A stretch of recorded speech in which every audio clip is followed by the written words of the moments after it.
శ్రీరామలోనంట 2019 వరకు అంటే మన జీవితం మొత్తం మీద ఆయన ఏదో గెలిపించినట్టు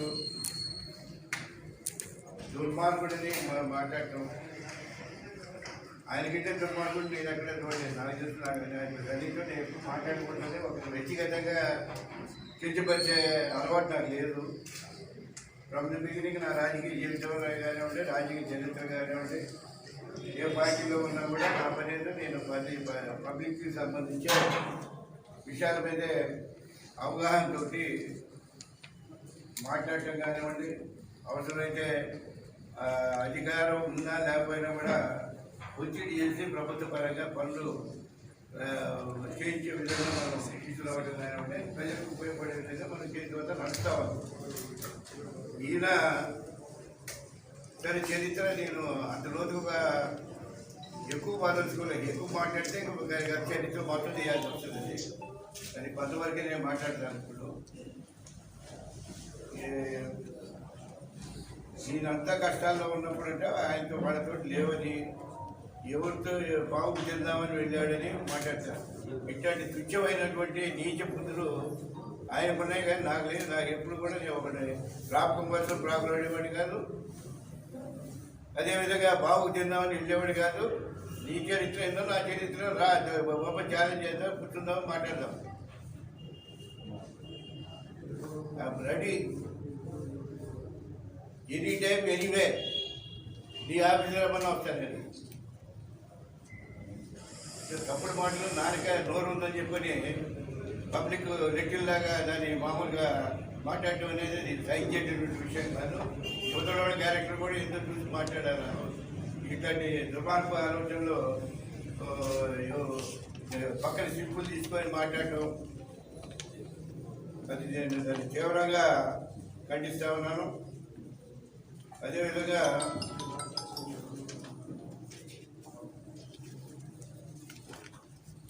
అనేక సంఘటనలు ఇప్పుడు నేను టీడీపీలో ఉన్నప్పుడు కానివ్వండి, ఆ రాజకీయ జీవితం ఏందో నీకు తెలుసు స్పష్టంగా. 1978 నుంచి లెక్కేసుకుంటే అంతకుముందు 75 నుంచి నేను యూత్ కాంగ్రెస్ ప్రెసిడెంట్ జిల్లాకి ఉమ్మడి ప్రకాశం జిల్లాలో నేను పనిచేశాను. అంతకుముందు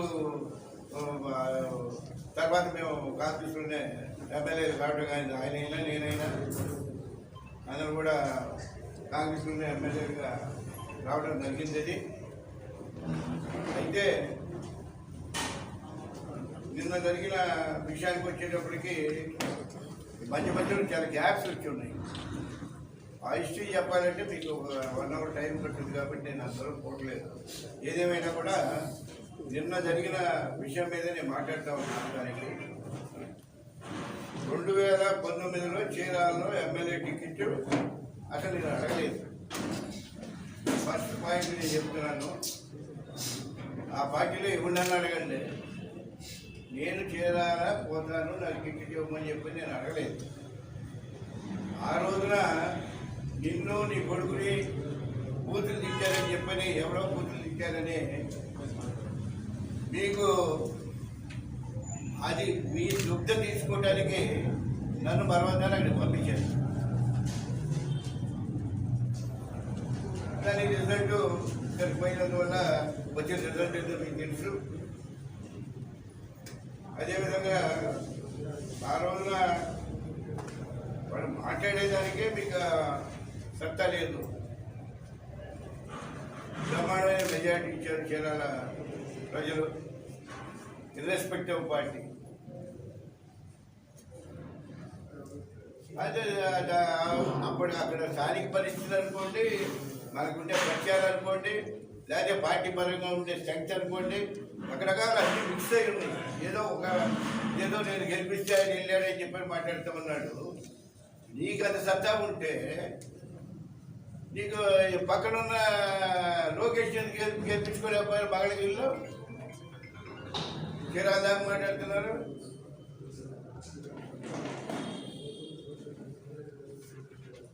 అదేవిధంగా ఇవాళ ఈ పార్టీల మార్పుల విషయంలో మాట్లాడుతూ ఉన్నారు. మీకు సిగ్గు ఎక్కువ లేకుండా 23 మంది ఎమ్మెల్యేలని అప్పుడు అందులో వైకాపా నుంచి తీసుకొచ్చారే, అప్పుడే మేము అప్లికేషన్ పెట్టాం. దీంట్లో కొంతమంది దేనికోసం ఆశించి వచ్చారో పార్టీ క్యాడర్ అప్పుడు తెలుగుదేశం పార్టీకి ఏ విధంగా నష్టం జరుగుతుందో కూడా నేను స్పష్టంగా చెప్పడం జరిగింది. ముఖాముఖిగా మనం మాట్లాడుకున్నాం. మాకేదో నచ్చ చెప్పడానికి ప్రయత్నం చేసాం. ఒక నిర్ణయం చేసుకొని ఉన్న తర్వాత మళ్ళీ దాని గురించి పార్టీ పాలసీ కింద మేము దాని గురించి డిసిషన్ చేయలేదు, బయట ఎక్కడ మాట్లాడడం జరగలేదు. కానీ ఈ రోజున అట్లాంటి కుయుక్తులు పడిన వాళ్ళందరూ పక్కన వేసుకొని కూర్చోబెట్టుకొని మేమేదో పార్టీకి నష్టం చేసేవాళ్ళంటూ మేమేదో దుర్మార్గంగా వెళ్ళిపోయినట్టు మాట్లాడటం అనేది అది సంబంధించడం కాదు. అది ఇప్పటికైనా ఎప్పుడైనా ఇంకా ఫర్దర్గా మాట్లాడితే మటుకు నేను అవి నాకు తీసిపోయి నేను ఎప్పుడు కూడా ఇంతవరకు ఎప్పుడు మాట్లాడలేదు. అదేవిధంగా నువ్వు చేసేనేమో సంసారం అంట, పక్కన వాడు పక్క పార్టీ వాడు చేస్తేనేమో వ్యభిచారం అంట. సిగ్గుండాలి మన నోటితో మాట్లాడేటప్పుడు 2 రకాలుగా మాట్లాడకూడదు. ఏదో ఒక చాట్ తీసుకోండి. దాంట్లో కొంతమంది మంత్రులు ఇచ్చాడు. నువ్వు మమ్మల్ని గురించి మాట్లాడేది ఏంటి? అదేవిధంగా ఇప్పుడు కొంతమందిని చేసుకునేటప్పుడు పర్టికులర్గా మన జిల్లాలో ఒక వ్యక్తిని చేసుకునేటప్పుడు డబ్బు సూట్ కేసులు పెట్టుకొని హైదరాబాద్ దాకా వచ్చి అక్కడ ఉన్నట్టు ఫామ్ హౌస్లో ఎవరికి హ్యాండ్ ఓవర్ చేశారో చెప్పండి, దానికి సమాధానం చెప్పండి. ఏదో ఎవరికి ఏదో పిల్లి కళ్ళు పుచ్చుకొని పాలు తాగుతుంది, ఎవరు చూడలేదు అని అనుకుంటే ఎట్లేదు. ఆ రకంగా వస్తే వాళ్ళకి అది ఇష్టమే, వాళ్ళ తప్పు. ప్రజలందరికీ తెలుసు, రాష్ట్రంలోనే తెలుసు, ఈ జిల్లాలో ముఖ్యంగా తెలుసు. ఇట్లాంటి తప్పుడు మాటలు మాట్లాడటం అనేది ఆ కుయుక్తుల్లో ఒక భాగం అని చెప్పని నేను అనుకుంటూ ఉన్నాను. ఏదైనా అద్దుల్లో ఒకటి మాట్లాడితే బాగుంటుంది. లేదు ఓపెన్ ఎక్కడైనా కూర్చొని మాట్లాడాలంటే ఓపెన్ పడుతుంది. ఎక్కడ నేను అక్కడ ఏ పార్టీ ఆఫీస్ ఉన్నప్పుడు. అదేవిధంగా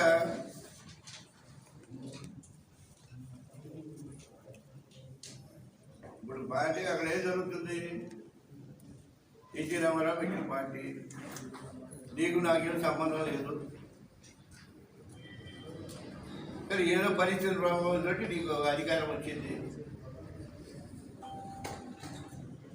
మేము కాంగ్రెస్ ఎమ్మెల్యేలు అప్పుడు, మేము ఎన్టీఆర్ సీఎం అయినప్పుడు ఆయన కాయిదా అందరం కొట్టుకుపోయాం. ఇప్పుడు ఏదో స్వచ్ఛంగా ఇవి దీంట్లో ఇటు మాట్లాడటం అనేది కనీసం గత మాట్లాడేటప్పుడు ఇంగిత జ్ఞానంతో మాట్లాడటం మంచిదని చెప్పని ఈ సందర్భంగా నేను సూచన చేస్తా ఉన్నాను. అదేవిధంగా పార్టీ కోసం ఆర్గనైజేషన్లో కష్టపడి పనిచేసినటువంటి పెద్ద పెద్ద నాయకులందరూ కూడా వాళ్ళు ఏ విధంగా ఎట్టి పరిస్థితుల్లో ఎలాంటి పరిస్థితుల్లో మాకు తెలుస్తుంది.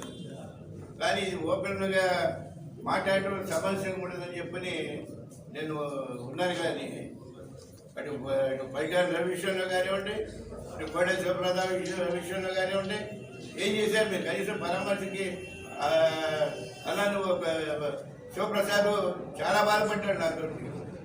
కనీసం నేను ఇబ్బందుల్లో ఉన్నప్పుడు ఒక మాట పలుకు ఫోన్లో చేసి మాట్లాడలేని పరిస్థితిలో ఉంటే నేను దేనికోసం నేను ఇది కష్టపడ్డానని చెప్పని అతను నా స్వయాన నా ఎదురుగా నేను బాధపడ్డటువంటి విషయం నేను చెప్తున్నాను. బయటికి చెప్పకూడదు అనుకున్నాను, కానీ తప్పలేదు. నా మీదే మచ్చ చేసే పరిస్థితుల్లో నీ దగ్గర నేను మచ్చలు పెట్టుకొని మా మీద మచ్చలేసేది. What are you? ఇప్పుడు ముఖ్యమంత్రి అయినంత మాత్రాన కొమ్ములు తిరిగిపోతాయా? మన గత జీవితాన్ని మర్చిపోతావా? అదేవిధంగా శివప్రసాద్ అంత బాధపడ్డాడు. బాధపడితే నేను చెప్పాను ఎదురుకి. కనీసం పోయేవాళ్ళేమో ఆ పెద్ద పెద్ద నాయకులు అంతా ఉన్నారు, మా బృందం అంతా. ఒక్కడి ధైర్యం చేసి పోయి అతను పంపించిన వాడు లేడు. అదేంటా పార్టీలో ఉన్నాడు, తప్ప ఉప్పో ఏం జరిగిందో మనకు తెలియదు. అతను ఇబ్బందుల్లో ఉన్నప్పుడు, హాస్పిటలైజ్ అయినప్పుడు పరామర్శకు కూడా పోవడానికి నువ్వు ఇది లేకుండా ఒక కట్టడి చేసి అతని నుంచి ఏదో నష్టం జరుగుతుంది అన్నట్టుగా భావన క్రియేట్ చేస్తే ఆ రోజు నేను చెప్పాను ఇది కరెక్ట్ కాదని. నేను అంతనా నేను నాకు ఒక స్నేహితుడిగా నేను ఎన్నోసార్లు నేను అని చెప్పి నేను ఇంకా ఆయనకి ఏం చెప్పాను, చంద్రబాబు నాయుడు పొమ్మన్నాడని నిన్ను కవర్ చేసి వచ్చాను, పరామర్శ చేసి రమ్మన్నాడు. ఇట్లాంటివన్నీ తప్పుడు సంకేతాలని మీరు తప్పులన్నీ పెట్టుకొని ఎవరిని మీరు బదనాలు చేద్దామని ఆలోచన చేస్తున్నారు. ఇట్లాంటి వాళ్ళు నన్ను విమర్శించే స్థాయి ఇది. పార్టీ ఎప్పుడు కూడా కష్టకాలంలో ఉన్నప్పుడు ఇంకా చెప్పాడు, కష్టకాలంలో అంటే వీళ్ళు ఎప్పుడు కష్టపడింది మొన్నేక పాపం వెళ్ళి వచ్చింది, నువ్వు ఎందుకు వచ్చింది అది కూడా మన ఇక్కడ ఉన్నటువంటి వాళ్ళు పొద్దుకూకులు జగన్మోహన్ రెడ్డిని హెచ్చింగ్ చేస్తా, నువ్వు ఫలానా నీ ఖైదీ నెంబర్ ఇది, నీకు షెల్ నెంబర్ ఇది, నువ్వు ఇన్ని నేను జైల్లో ఉండి వచ్చావని ఎగిరి చేస్తుంటే పాపం వచ్చి న్యాచురల్గా ఇప్పుడు ఇరిటేట్ చేస్తుంటే మనుషులు ఎందాక తట్టుకుంటారు. ఇప్పుడు నాకు వరకు నేను ఎప్పుడు ఇవాళ ప్రెస్ కాన్ఫరెన్స్ పెట్టాలని ఎప్పుడు నేను అనుకోలేదు.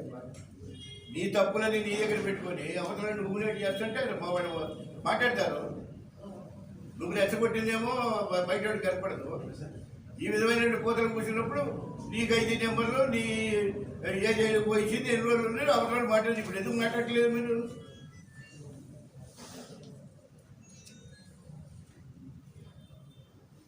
ఈ కొత్త పొరపాటు కొత్త డబ్బున్నోడే కావాలా? డబ్బులున్నోడే ప్రాధాన్యత ఉన్నప్పుడు నీ భార్యలు వాడు అన్ని ఇది చేసుకున్నప్పుడు నీ చేసే తప్పుడు విషయాలన్నీ కూడా ఇంకా చాలా ఉన్నాయి. అప్పుడు టైం వచ్చినప్పుడు నేను మాట్లాడతా. ఇప్పుడు వీళ్ళందరినీ పక్కన పడేసి ఆ డబ్బున్నోడితో ఊరేగుతూ ఉంటే అంటే మా అందరి పార్టీకి పనిచేసిన వాడు డబ్బు లేకపోతే వాడు పనికిరారా? అంటే మిమ్మల్ని భుజాలు ఎత్తుకొని డబ్బు సంస్థలు ఇచ్చేవాళ్ళనే గౌరవిస్తారా? అంటే కార్పొరేట్ సంస్కృతిని ఎప్పుడు ఎంతో కాలం చాలా కాలం అయింది అది ఇంట్రడ్యూస్ చేసి 1996 నుంచి నడుస్తూనే ఉంది కార్పొరేట్ వ్యవస్థ. ఎన్ని కుటుంబాలు బలైపోయినాయి పార్టీలో. నా వరకు నేను చూస్తూ ఉన్నాను. నేను ప్రకాశం జిల్లాలో ఏ ఇష్యూ వచ్చినా కూడా రెస్పాండ్ అయ్యేవాళ్ళం, వాడికి వెళ్ళి ఓదార్చి వచ్చేవాళ్ళం, ఏదో పుట్టబట్టిగా వీలైనటువంటి సాయం చేసేవాళ్ళం. మా చేతుల్లో లేకపోతే ఇంకొక సాయం చేసే విధంగా మేము ఏర్పాటు చేసేవాళ్ళం తప్ప ఇట్లాంటి కక్కుర్తి వ్యవహారాలు చేసి ఈ టీడీపీలో ఉన్నటువంటి నాయకుల్ని వేమవరం ఇన్స్టిట్యూట్ చెప్తాను. ఇది దీనికి అందరికీ పరామర్శం పెడితే మమ్మల్ని నేను కూడా వెళ్ళా కమిటీలో. అనంతపూరు, ఇతర ప్రాంతాల్లో కర్నూలు, ఇతర ప్రాంతాల్లో ఇద్దరు కూడా ఒక టీం వేసేవాడు కమిటీ నిజ నిర్ధారణ కమిటీ. మేము పోయించాము చేసి అక్కడ ఉన్నటువంటి ఫ్యాక్ట్ ఫైండింగ్ ఏంటనే చూసుకొని వచ్చేవాడు. అని మాకున్న సమాచారం మేము చెప్పేవాడు. నా కాన్స్టిట్యూన్సీ అప్పుడు వేమవరం అనే గ్రామంలో డబల్ మటన్ జరిగితే కనీసం పరామర్శకు ఒకటి పంపించలేని దౌర్భాగ్యంలో మీరు ఉండి పార్టీలో మా మీద ఆరోపణ చేయడం ఏంటి? ఏ విషయంలో నువ్వు పేరు చేసుకొని మాట్లాడగలుగుతావు? నీ రాజకీయ చరిత్ర ఏందో నా రాజకీయ చరిత్ర ఏందో మాట్లాడతాం, ప్రజల దగ్గర పెడదాం.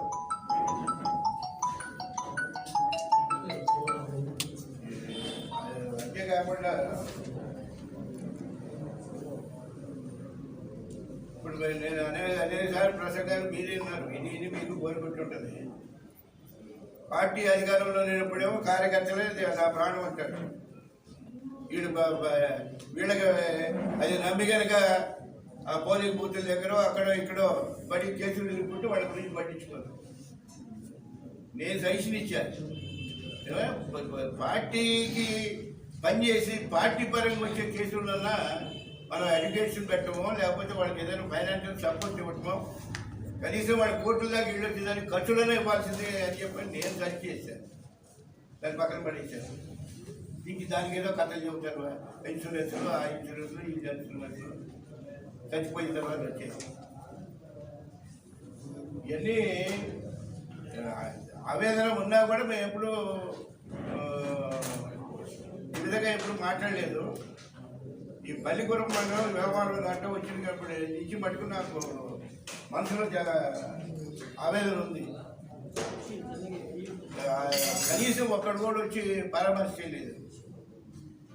అక్కడ ఉన్నటువంటి ఆడవాళ్ళు కళ్ళమ్మ నీళ్లు పెట్టుకొని, అయ్యా మమ్మల్ని మీకు ఓటు వేసినందుకు మమ్మల్ని విధంగా చంపుతారా, తెలుగుదేశం పార్టీకి ఓటు వేసినందుకు అని చెప్పారంటే మేము ఏం సమాధానం చెప్పాలా? నాకు అప్పుడు కోపం వచ్చింది అన్నాను. అది చేసుకున్నాడే చేసినవాడిని వాళ్ళు మాట్లాడుతున్నాను. నా తప్పు కాదు, నేను వద్దని చెప్పాను. ఇది ఇచ్చి ఆ తప్పులని చేసి మీ ఇక్కడ పార్టీకి పనిచేసి నీకు నాకు మా ఇద్దరి కంటే ముందు ఉన్నాడు వాడు పార్టీ.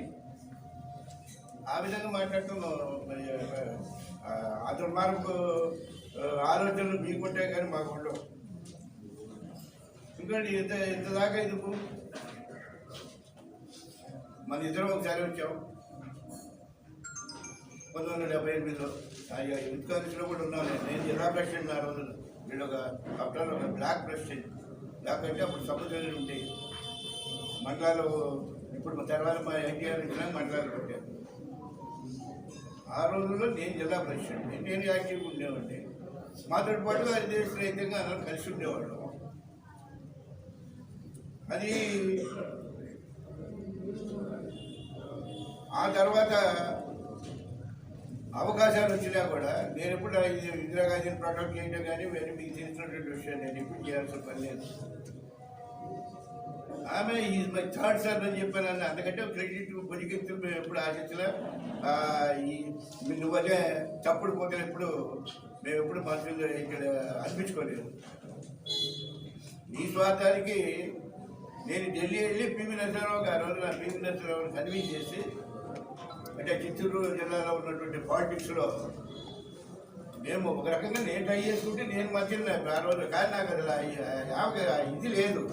సరే ఇతను నోరు తెలిసి అడిగాడు వచ్చి నేను ఢిల్లీ వెళ్ళాము. అటు ఏమో మన రాజగోపాల్ నాయుడు గారు ఉన్నారు ఎంపీగా చిత్తూరు జిల్లా నుంచి. ఆయనేమో రంగా గారి ద్వారా ఆయన రికమెండ్ చేశారు. నేను పివి నరసింహారావు గారికి ఆయన నచ్చ చెప్పి, ఎందుకంటే కిరణ్ కుమార్ రెడ్డి గారి ఫాదరు ఆయన శిష్యుడు, పివి శిష్యుడు అమర్నాథ్ రెడ్డి గారు అని ఆయన మంత్రిగా చేశారు. ఆ రోజున నేను పట్టుబట్టి ఇది చేస్తే ఆయన లవ్ అన్నాడు. ఏమై అందరూ నాకు ఏర్పడుతుంది వస్తే నువ్వు ఇంకోటి కోసం వచ్చేవాళ్ళని వచ్చిన సందర్భాలు ఉన్నాయి. వీళ్ళందరూ అక్కడే ఉన్నారు. ఎన్ని గతం మర్చిపోతే ఎట్లా? సరే మంత్రి అయ్యావు. మంత్రి అయిన తర్వాత మాకేం పరపత్యాలే ఎప్పుడు రాలా. సరే ఎన్టీ రామారావు కళ్ళలో పడ్డాము, బయటగా కష్టపడి వచ్చే పిల్లలు ఇచ్చాను. సరే తర్వాత సంగతి నేను మాట్లాడాను. ఇకపోతే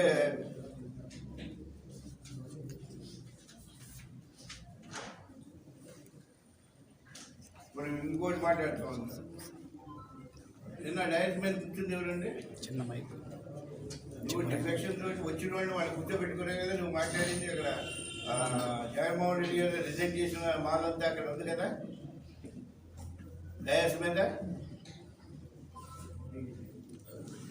ఈ పక్కన చూసుకొని స్లిప్పులు అందుకునే అంత శ్రద్ధ పక్కన ఎవరున్నారు, ఏ పార్టీ నుంచి ఎవరు వచ్చాడు, డయాస్ మీద ఎవరున్నాడు, ఎవడు పార్టీకి పనిచేశాడనే జ్ఞానం కూడా ఉండదా?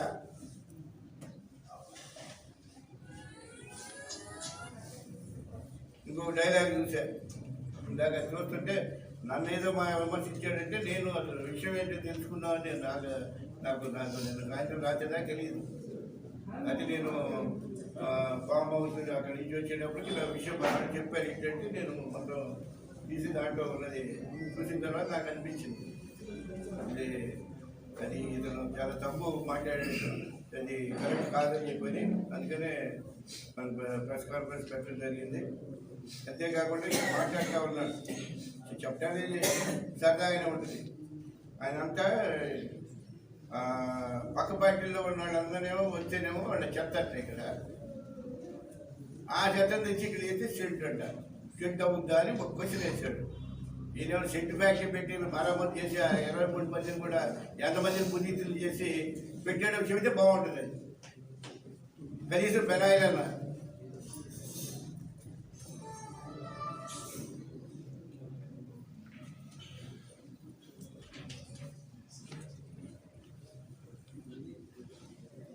ఇంకా ఇంతెందుకు ఒంగోలు ఓపెన్ అక్కడ మీటింగ్లో మన ఇనిషియేటివ్లో అందరూ సాక్షులే.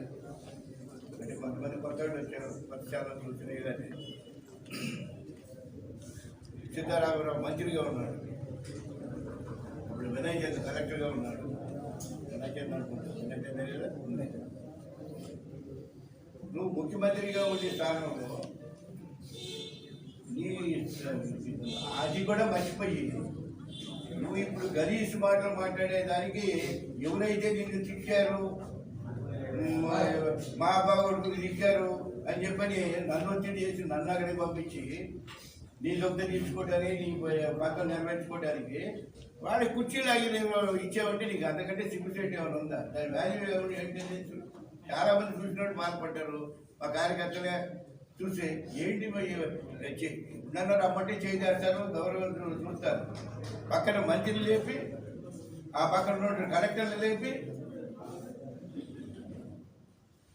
అవతలకు పంపించి కుర్చీ లాగుతారు. వాళ్ళందరూ సమ్మగా ఉంది. అప్పుడు అమరాకలు ఇచ్చినప్పుడు అంతానేమో అది దాని మీద దొంగ తీసుకోవడానికేమో మా పట్టాన్ని 10% చేయడానికి ప్రయత్నం చేస్తుంది. మేమేం కావాలి, ఎవరైతే చేస్తే చెట్టు.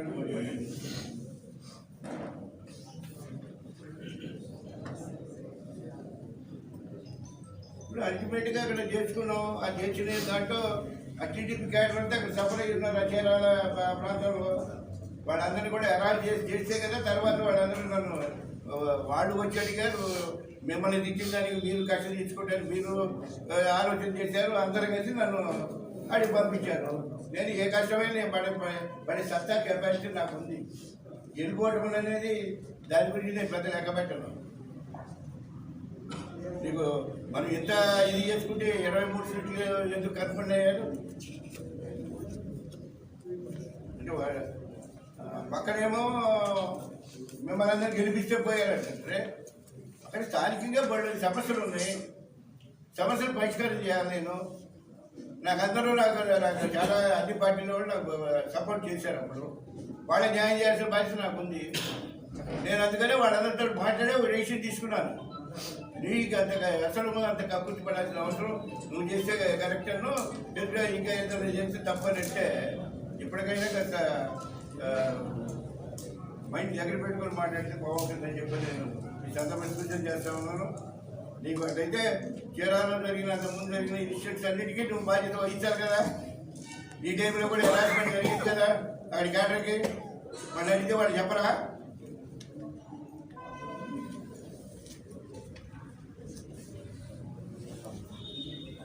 ఇక మళ్ళీ దీనికోసం కాసేపు కాంగ్రెస్ వాడితోటి, కాసేపు ఏమో బీజేపీ వాడితోటి పొత్తులు అంటాడు. ఇది అప్పుడు ఉంటే ఎవరు చెప్పకుండా పోయారు కదా. ఇప్పుడు పార్టీ ఫోరంలో ఉన్నప్పుడు డిస్కషన్ వస్తుంది. డిస్కషన్ వచ్చినాక దీని మీద ఏది మంచి చెడు ఏంటి అనేది జరుగుతుంది. అప్పుడు మోడీ ఓడిపోతాడని ప్రచారం వచ్చింది. తగ్గిమని వెళ్ళి ఎక్కడో రాజీవ్ గాంధీ మెడలో రాహుల్ గాంధీ రాహుల్ గాంధీ మెడలో దండేసి వచ్చినటువంటి చరిత్ర మనం మర్చిపోతే ఎట్లా? నువ్వు చేసే ఒకటి మేము చేసే ఒకటి. అదే విధంగా బీజేపీ వాళ్ళతోటి వాళ్ళకి మళ్ళీ మన ఇబ్బంది వచ్చేటప్పటికి మళ్ళీ వాటితోటి ఇది ఉంటాం, బ్యాలెన్స్ చేసుకోవడానికి ప్రయత్నం చేసాం. మనకి ఎన్ని జరిగినా అంతర్గతంగా పోలేదు అని నేను అంత రోజుకి వెళ్ళలేదు. కానీ నాకున్నటువంటి నేను అట్టయిన విషయాలు నేను మీరందరితో షేర్ చేసుకోవాలనుకున్నాను.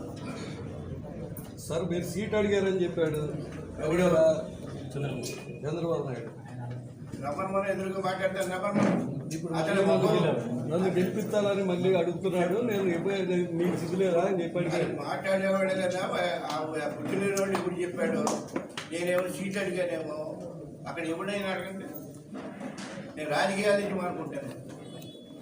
అప్పుడు పోతే ఇది చెప్పుకోను కదా, మాకు అబద్ధాలు చెప్పే అలవాటు లేదు, నాకు అవసరం కూడా లేదు. ఇప్పుడు మళ్ళీ నా దగ్గరికి వచ్చాడు, నేను మళ్ళీ సీట్ అదే మళ్ళా మాట్లాడితే అది ఉద్రేకం వస్తే నీకు ఏం మాట్లాడటం తెలియదు, అంతవరకు కష్టపడుతుంది. నన్ను అంతవరకు వెనకపోతుంది. అసెంబ్లీలో ఏ విధంగా పట్టుబట్టింది, ఎవరు ఏంది ఆ కోరలు నాకు రావాలంటే రావాలి కాదు, నోరు లేదని కాదు, నాకు ఉంది చేయకూడదు.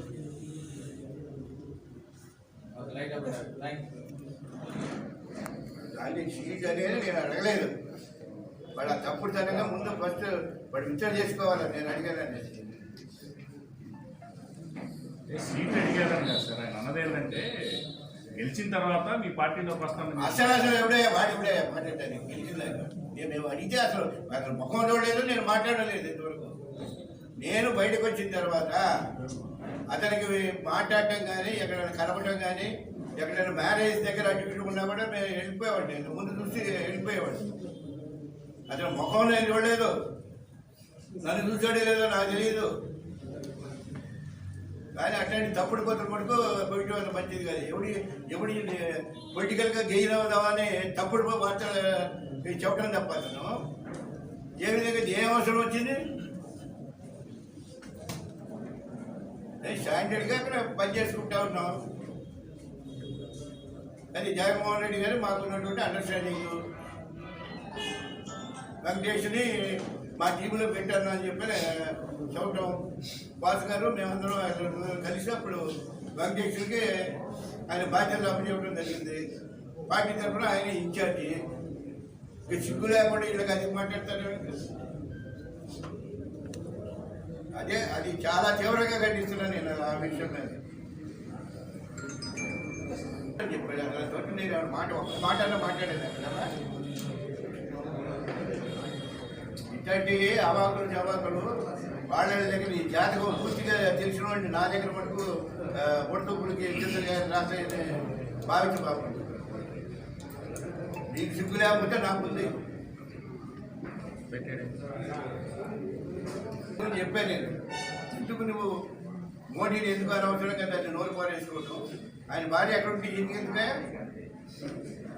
ఒళ్ళు బలిసి మనం మాట్లాడి ఆ రోజు మాట్లాడి ఈ తప్పుడు పనులు కూర్చున్నందువల్లే కదా ఇవన్నీ కూడా దేశ స్థాయిలో ఈ న్యూసెన్స్ అంతా క్రియేట్ అయింది.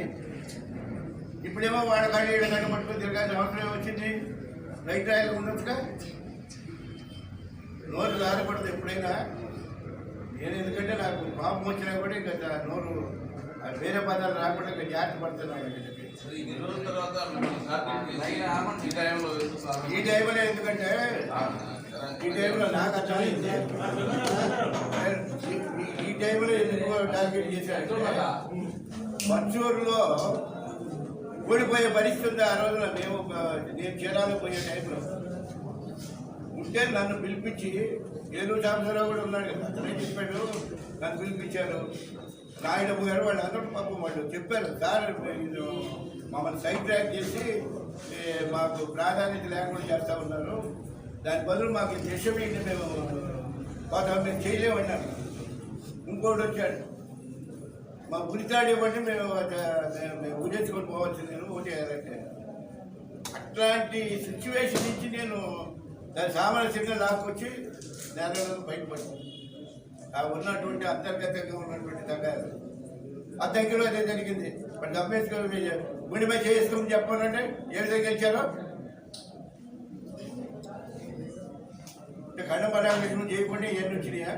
నేను ఛాలెంజ్ చేస్తున్నాను మా క్యాడర్ కానీ వీళ్ళు కానీ వాళ్ళందరూ విషయం తెలుసుగా. ఉత్తరాలు పెట్టి వచ్చి వాళ్ళు ఎవరో నోటు పెట్టుకో వాగించిన ఇది కాదు.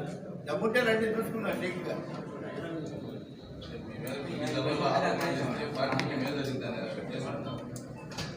వాళ్ళకనే నా మీద ఆరోపణ చేస్తే ఇంకా క్యాడర్ ఏమవుతుంది? మొదలు నేను యాక్టివ్గానే ఉన్నాం కదా, మనం ఒక డెసిషన్ తీసుకున్నాం, వెళ్ళిపోతున్నాం.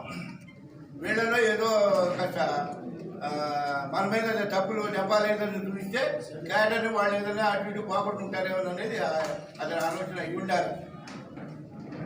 నాకు అనిపిస్తుంది అది. అందుకంటే ఏముంది,